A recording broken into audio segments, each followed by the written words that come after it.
कि इस यात्रा का सबसे बड़ा फायदा आपको होगा और इसीलिए आप पूरा सीट शेयरिंग का इंतजार करेंगे अब उसके बाद, क्योंकि इस यात्रा के जरिए आपको अपना जो जनाधार था, कांग्रेस का जनाधार वहां पर 90 के दशक में ही उठ चुका था, अब एक बार फिर आप उसको बसाने की कोशिश कर रहे हैं, तो इसका फायदा होगा। तो तेजस्वी से बात करने में आपको फायदेमंद एक सौदा हो सकता है 16 दिन की यात्रा का एक फायदा, क्योंकि अभी तक आपके तरफ से आप नहीं कह रहे हैं कि तेजस्वी यादव ही मुख्यमंत्री बनेंगे।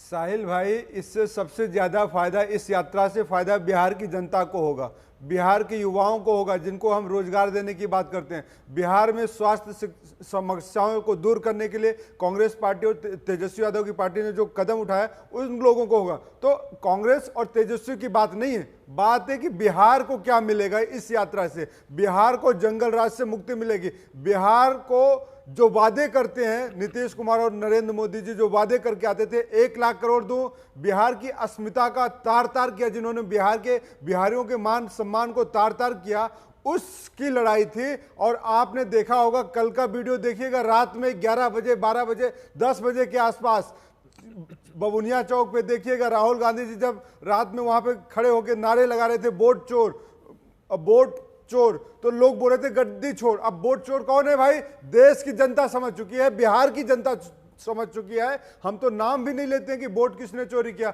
हमने तो आंकड़े रखे हैं। तो बिहार की जनता लोकतंत्र की लड़ाई के लिए राहुल गांधी के साथ खड़ी है, तेजस्वी यादव के साथ खड़ी है। यात्रा में तो आपने 16 दिन लगा दिए दीपक झा जी, और आपने 16 दिन तब लगाए यात्रा में। आपकी पार्टी आरजेडी महागठबंधन का सारा जो बल था वो आपने इस यात्रा में लगा दिया, और वो उस महीने में लगाया जब दरअसल वोटरों को, जिनका नाम कटा है, जिन्हें अपना नाम डलवाना है, या जिनके पास कागज नहीं है, जिनको अपने कागज इलेक्शन कमीशन के सामने देने हैं, उनको जरूरत थी राजनीतिक पार्टियों के कार्यकर्ताओं की जो उन्हें मदद कर सके, या अगर किसी का गलत तरीके से नाम कटा है तो बीएलए जाकर उसके बारे में शिकायत दर्ज करे।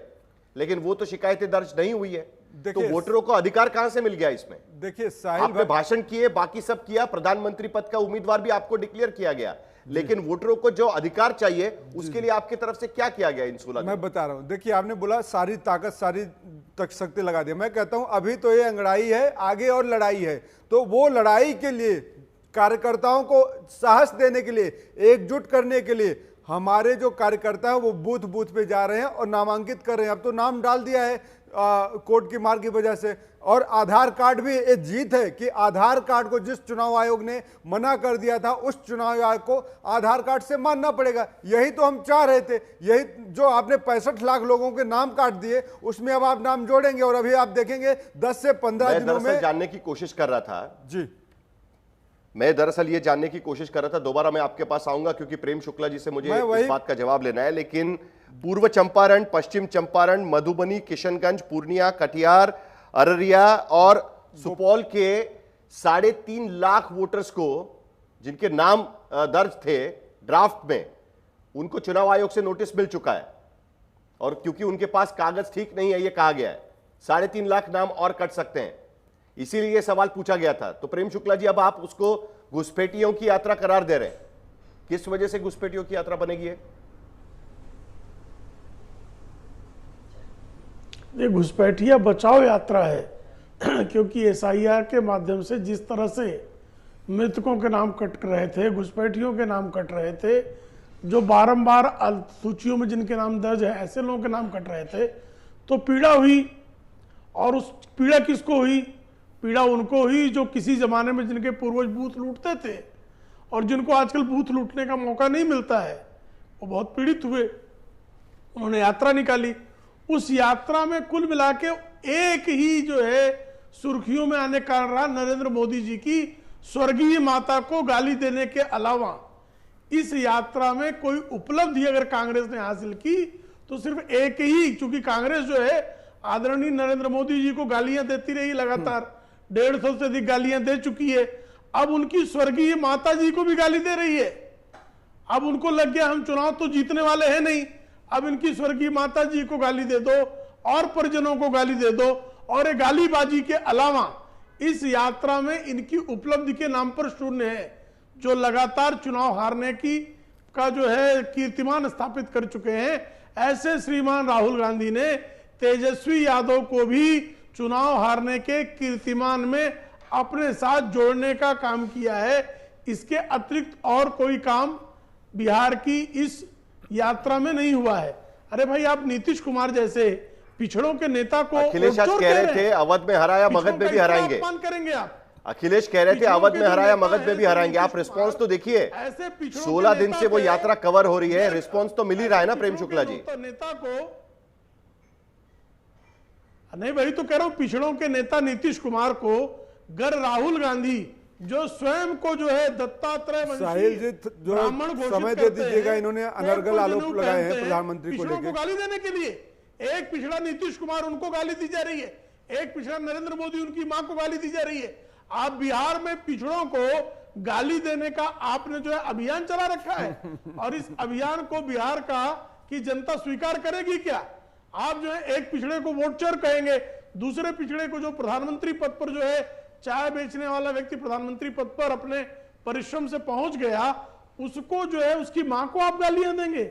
ये आपकी जो है राजनीति की बात करवा लीजिए। इस तरह की राजनीति को धिक्कारती है बिहार की जनता, और निश्चित तौर पर ऐसे गालीबाजों आखिरी दिनों में जो घटनाएं वहां पर हुई, अब उसको लेकर अलग अलग जगह पर एफआईआर दर्ज हो रहे हैं, और अब सारा मुद्दा वोटर अधिकार से गाली गलौच वाले मुद्दे पर चला गया है। दीपक झा। साहिल जी देखिए, सबसे बड़ी बात है, मैं किसी भी महिला के लिए अगर कोई भी गाली देता है, किसी भी दल का हो, मैं उसकी यहाँ पे बैठ के प्रशंसा नहीं कर सकता। उसकी निंदा होनी चाहिए, उस पर कार्रवाई होना चाहिए। अब भाजपा जांच करे कि भाजपा ने अपने कार्यकर्ता को कैसे हमारी कांग्रेस की पार्टी के रैली में भेज दिया। एक जांच का विषय है, पुलिस ने पकड़ लिया उस व्यक्ति को और बताएगी। बात की कहते हैं किस मुंह से गालीबाज, एक गालीबाज प्रवक्ता साहिल जी आपके टीवी चैनल पे बैठ के भाजपा के सारे प्रवक्ता गाली देते हैं, और चैनल तो छोड़िए संसद भवन के अंदर गाली देते हैं। नरेंद्र मोदी जी खुद देखिए, प्रवक्ता और कांग्रेस के नेता राहुल गांधी बीच में नहीं, मैं बीच में नहीं बोला था, गालियां देने के कारण श्रीमान बीच में नहीं बोलिए, सजा याफ्ता है। नहीं बीच में नहीं बोलिए, मैं बीच में नहीं बोला था आपको, मैं बोलने नहीं दूंगा, मैं स्टूडियो में बैठा हूं, बोलने नहीं दूंगा। नरेंद्र मोदी जब कहते हैं क्या होगा ना कि कोई एक दूसरे को बोलने नहीं देगा। प्रेम शुक्ला जी, आपके पास जवाब देने के लिए आपको मौका दूंगा ना। देखिए, उनको अपनी बात खत्म करने दीजिए, आपने पूरी बात रखी थी आपने। देखिए, संयम रखिए, संयम रखिए शुक्ला जी, संयम रखिए। जब सच बोला जाता है तो बहुत तेज लगता है। नरेंद्र मोदी जी कहते हैं कि 50 करोड़ की गर्लफ्रेंड, दीदी ओ दीदी, ये क्या तरीका होता है भाई? महिलाओं का यही सम्मान है? तो दोहरा चरित्र देश के प्रधानमंत्री का होता है। और संसद भवन में जब भाजपा का एक सांसद दल्ला बोलता है, दलाल बोलता है, और ना जाने क्या क्या शब्द बोलता है, मैं यहां से बोलूंगा तो मुझे खुद शर्मिंदगी उठानी पड़ती है। तो भाजपा के लोग गाली पे यहाँ पे ज्ञान ना दे, बातें आती है कि ये लोग बिहार के मुद्दे की बात क्यों नहीं करते। जिस बात की चर्चा मीडिया में दरअसल हो रही है जी, जिस बात की चर्चा दरअसल मीडिया में हो रही है कि वोटर अधिकार यात्रा एसआईआर की प्रक्रिया को लेकर चर्चा दरअसल शुरू हुई थी। देखिए, भारतीय जनता पार्टी ने चर्चा गाली गलौच पर आकर खड़ी कर दी, और आपको भी उसका जवाब देना पड़ रहा है। प्रेम शुक्ला जी जल्दी से जवाब दीजिए, फिर चर्चा मुझे आगे बढ़ानी। साहिल भाई, बात यह है कि भाजपा के पास गाली के अलावा मुद्दे नहीं है। रोजगार पे बात नहीं करेंगे, शिक्षा पे बात नहीं करेंगे, आपके पास कोई मुद्दा नहीं है प्रेम शुक्ला जी, इसीलिए गाली का मुद्दा निकाला जा रहा है। जल्दी से आपका जवाब, फिर चर्चा आगे बिहार बढ़ानी। में कितने स्कूल बनाए इन्होंने, बिहार में कितनी सरकारी सुविधाओं को दीपक झा जी बोलना बंद करें तो मैं शुरू करूं। आज भी बिहार में खाली है। ठीक है दीपक झा, सुन लेते हैं, बैठे जवाब सुन लेते हैं। चलिए, वो लगातार आप मेरे पीछे बोलना बंद करें तो मैं उत्तर दूं। 53% डॉक्टर्स बिहार में। दीपक झा जी प्लीज अभी जवाब सुन लेते हैं, आपकी बात हो गई। दीपक जी हो गया आपका 10 सेकंड हो गया, तो मैं प्रेम उत्तर शुक्ला जी दूं। हो गई बात, बंद हो गई, आप बोलिए। साहिल जी, इस देश में एकमेव नेता है श्रीमान राहुल गांधी जो मोदी समुदाय को गाली देने के कारण सजा प्राप्त कर चुके हैं। गाली पे नहीं, बिहार की बात बताइए। जो श्रीमान राहुल गांधी सुप्रीम कोर्ट को उद्धृत करके गाली दी और सुप्रीम कोर्ट में कान पकड़ के माफी मांगी, फिर भी सुधरने के लिए तैयार नहीं हुए। ऐसा व्यक्ति, ऐसा उद्दंड व्यक्ति जो सुप्रीम कोर्ट को उद्धृत करके गाली देता है और सुप्रीम कोर्ट में कान पकड़ कर माफी मांगता है, जो सजा याफ्ता है, जिसकी माता गाली देती है। स्वयं सोनिया गांधी ने मौत का सौदागर जैसे शब्दों का प्रयोग किया, जिसका अध्यक्ष गाली देता है। श्रीमान नरेंद्र मोदी को रावण कहा, राहुल गांधी सजा याफ्ता है, उनकी पार्टी के जयराम रमेश गाली देते हैं, मणिशंकर अय्यर गाली देते हैं, सलमान खुर्शीद गाली देते हैं, पूरी गालीबाजों की पार्टी है। इस पूरी यात्रा का रोड मैप बनाया गया था ताकि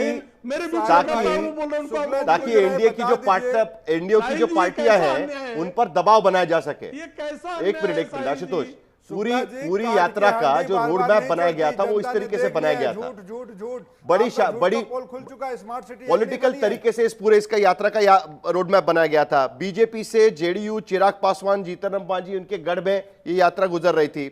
दूसरी तरफ मुस्लिम बहुल क्षेत्रों में सीमांचल, मिथिलांचल, भोजपुर, इन सभी इलाकों में यात्रा ले जाई गई थी। लेकिन इस पूरी यात्रा का निचोड़ आखिर में आप देख रहे हैं कि डिबेट कहां पर शिफ्ट हो गई इस पूरी यात्रा की। कुछ गड़बड़ हो गई इस पूरी यात्रा के अंत में कि जो कांग्रेस या आरजेडी उसको रोक नहीं पाई। देखिए, यात्राओं से कभी किसी नेता को, किसी भी दल को नुकसान नहीं हुआ, कभी भी नहीं हुआ। जिन राहुल गांधी ने जब भारत जोड़ो यात्रा की शुरुआत की तो लोगों ने कहा कि ये तो बेकार की यात्रा है।